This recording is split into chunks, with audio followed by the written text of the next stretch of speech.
Alright, man, the free man here. I want to talk about this reincarnation of violence over sneakers. First it was Jordan, now it's LeBron James. Ironically, people claim that LeBron James is the next Michael Jordan. I guess he has reached this level of superstar status to where he is basically the basketball god. And these young cats out here will do anything to get a pair of his sneakers. Now, there are actually two separate incidences involving violence over a pair of sneakers. One incident was in Atlanta where a man tried to rob a group of people, who were waiting in line to buy, this special edition LeBron James shoe. Have these photos of them, and the guy tried to rob the people, and the people in line actually they had guns, and pulled out a gun, shot him, and killed him. Now, I'll start with this one because I believe there is this quote. They quoted this person who was in line, and here's a quote. I didn't even expect him to come up here thinking it was that sweet, thinking it's that candy land like that. He wanted to pickpocket everybody, but people out here, they weren't going for none of that. Okay. Now, of course, the individual was wrong for trying to rob someone. But the way this person responded, it's as if, well, hey, we're basically the same as you. I can't really gauge the situation to say that they're a product of that same mentality and lifestyle, but the way the person talks, then I can say they are that same product. The situation is, a guy tried to rob people who were standing in line to buy a pair of $180, $200 pair of sneakers, and this survival attitude of young black men today is get it by any means necessary. Now, we're slicing the culture in half, basically. You have, in three parts for the most part. You have the conscious black man that work, right, stays away from crime by any means necessary. You have that middle ground, that black man who struggles to try to do the right thing, but he keeps finding himself in trouble. He wants to do the right thing. He even takes time to, take some of the negativity away from his life, but it keeps rearing its ugly head in his life, and he struggles with that. And then you have the thug, the person who doesn't care about anyone, who would shoot anyone who's standing in line over a pair of sneakers. And this society has, I thought we were over that. Anyone who's older would know what it was like to have starter jackets, man. I wanted a starter jacket, but I never got one. It wasn't because I was paranoid, I was scared, but I just never really took the time to just buy a starter jacket for myself. But during those days, people were dying over starter jackets. People were dying over Jordans, And I thought those days were over. I thought that time had passed. But it has come back. And I can't help but think that LeBron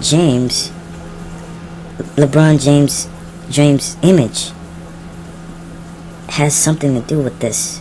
Well, I mean, of course, but I think the media is held accountable in how they praise LeBron James as being this next basketball god, the reincarnation of Michael Jordan, so to speak.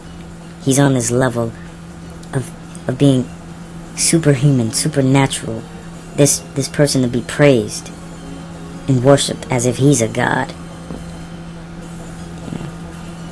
And I just think this is a sad story. It's sad that the young man died, but it's sad that the culture has, first of all, the black culture is very fashionable. We're very we're very style savvy people. We love nice things. Some of us, some of us can't afford to keep nice things, such as cars and expensive phones and what have you. But we like nice things. So I understand the drive to have those nice things. But as young black men out there, you thugs out there, my thugs, man, you have to understand. You have to take different approaches to getting nice things such as this, man. Do not take someone's life for a pair of tennis shoes, man. I mean, because if you look in the grand scheme of things, look how insignificant that is, man. You're taking someone's life away over a pair of tennis shoes that in the next year or so, you probably won't even be wearing anymore. You'd probably go buy some more tennis shoes. Right? So we have to understand what we're doing. But that's the negative energy that rouses itself up within us, that we have to do something irrational and very volatile to one another to get nice things. You see what I'm saying? Another story. This one is a little bit of the same, although no one was actually killed. But a man was arrested for posting threatening messages on an ESPN post about killing kids over LeBron's Nike shoes. I just don't understand.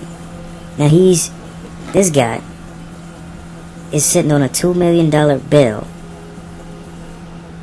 for making terroristic threats. Has LeBron gotten this big to where people are going to kill people and threaten to kill people over his tennis shoes, man? And let's be honest here, man. And as you see the pictures of these kicks, man, they're nice. They're pretty nice. But the thing is,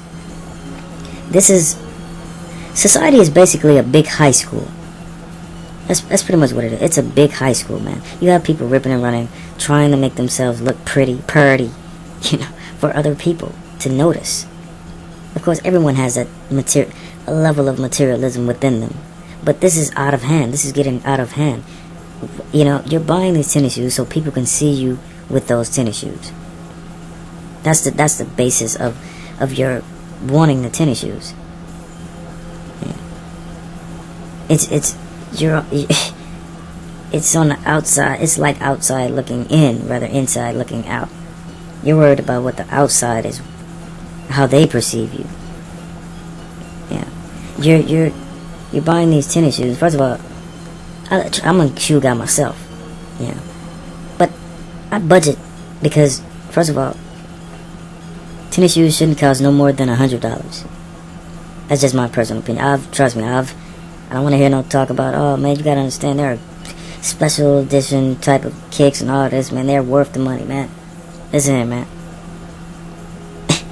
You obviously don't know how to shop around for quality tennis shoes. I can find you some of the tightest Nike Air Max you'll find for, just over $100 or even under $100 by $80.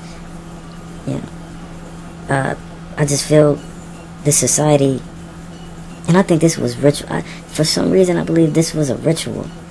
It feels like a ritual to pay homage to the killings of the people from Jordans. It just feels too ironic. That is too eerie to me. Don't you think? That someone is... There was another story, I believe someone was stabbed over a pair of LeBron James.